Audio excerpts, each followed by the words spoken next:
نبی صلی اللہ علیہ وسلم کا واضح فرمان ہے کلکم راعن وکلکم مسئول عن رعیتہ۔ اللہ کے رسول فرماتے ہیں کہ ہر بندہ رعیت ہے، ہر بندہ مسئول ہے، اس سے اس کی رعیت کے بارے میں سوال کیا جائے گا۔ الامام راعن ومسئول عن رعیتہ، امام یعنی حکمران اپنی رعیت کے بارے میں اس سے سوال کیا جائے گا کیونکہ وہ ان کا نگہبان ہے۔ والرجل راعن فی اہلہ، کہ آدمی اپنے اہل و عیال کا نگہبان ہے، اس سے اس کی رعیت کے بارے میں سوال کیا جائے گا۔ اور عورت بھی مسئولہ ہے، اس سے اس کی رعیت کے بارے میں سوال کیا جائے گا، یعنی کہ اس کے گھر کے بارے میں اس سے پوچھا جائے گا کہ بتا تو نے اپنے بچوں کی تربیت کتنی کی ہے۔ یہ اللہ کے رسول صلی اللہ علیہ وسلم کا فرمان ہے۔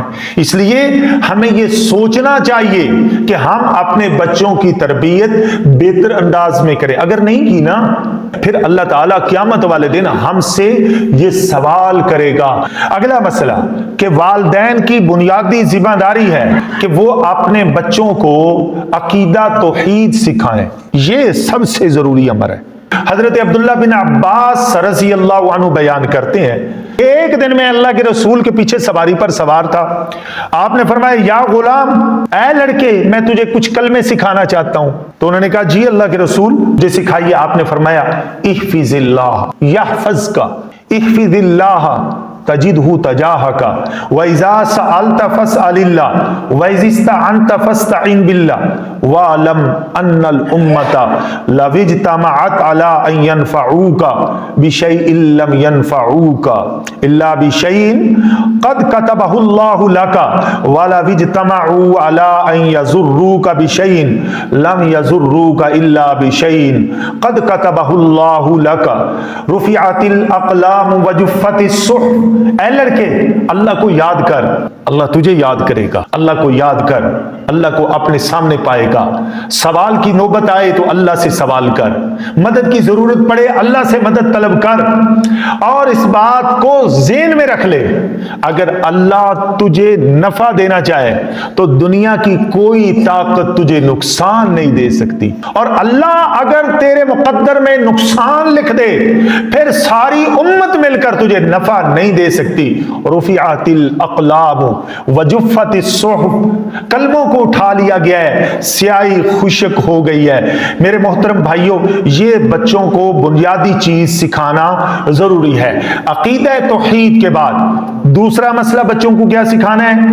حضرت عبداللہ بن مسعود رضی اللہ عنہ فرماتے ہیں اپنے بچوں کی نماز کے بارے میں حفاظت کرو، پھر انہیں خیر کی عادت ڈالو، اس لیے کہ خیر عادت کے ذریعے آتی ہے، کہ بچوں میں خیر عادت کے ذریعے آتی ہے۔ آپ اپنے بچوں کی اگر عادت اچھی بنائیں گے تو بچوں کے اندر خیر کی عادت بنائیں گے۔ مثلا آپ لوگ جب صدقہ کرنے لگے نا، جب بھی صدقہ کرنے لگے، یہ اگزامپل دے رہا ہوں، تو اگر آپ کے گھر میں بچہ موجود ہے تو آپ اس بچے کو وہ پیسے دیں، وہ دے کر آئیں۔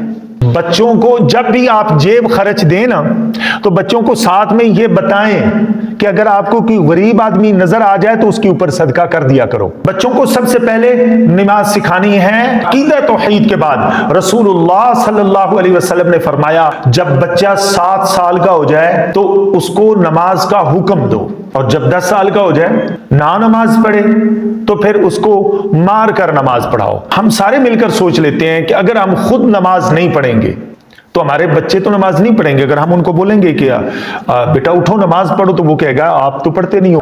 اگر ایک فیملی وہ ٹیلی ویژن لگا کر بیٹھے ہیں اور انڈیا کے وہ سیریل دیکھ رہے ہیں، کچھ بھی ڈرامے دیکھ رہے ہیں، تو وہ کل کو کہتا ہے بیٹا یہ مت دیکھا کرو، تو وہ بچہ تو نہیں ہٹے گا۔ اس کے ذہن سے یہ کنسیپٹ ختم ہو گیا ہے یہ برا کام نہیں ہے، یعنی وہ سمجھ رہا ہے کہ یہ اچھا کام ہے، کیونکہ اگر یہ برا ہوتا تو ہمارے پاپا نہ دیکھتے، ہماری مما نہیں دیکھتے۔ آج آپ جائیے گا تو جو پاکستانی ڈرامے چلتے ہیں نا ان کے ویوز چیک کیجئے گا، کوئی بھی ڈرامہ پاکستان کا کھول لو، کسی ایک ڈرامے کے یوٹیوب کے اوپر جا کر آپ دیکھیں ایک ایک پارٹ کے جو مطلب ویوز ہیں وہ ملین آف ویوز ہیں۔ دیکھتے کون ہے پاکستان میں ڈرامے؟ ساری عورتیں۔